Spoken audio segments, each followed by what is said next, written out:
बिस्मिल्लाहिर्रहमानिर्रहीम। अस्सलाम वालेकुम नाज़रीन, अक्सर बारिश में हम सफ़र करना, कहीं आना जाना कैंसिल करते हैं, लेकिन एक हमारे कप्तान हैं जो बारिश, आंधी, तूफ़ान को तुर्क करते हुए अदालतों में पेश हो रहे हैं। कानून और आइन पाकिस्तान की पासदारी करते हुए इमरान खान आज बारिश में इस्लामाबाद पहुँचे। मनाज़र आप देख सकते हैं कि सख्त सिक्योरिटी में इमरान खान अदालत पहुंच गए हैं। इमरान खान की अदालत के अंदर की वीडियो मुलाहजा फरमाएं। अच्छा नहीं लगता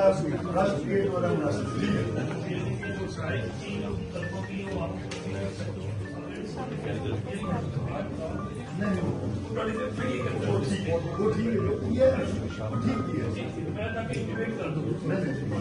है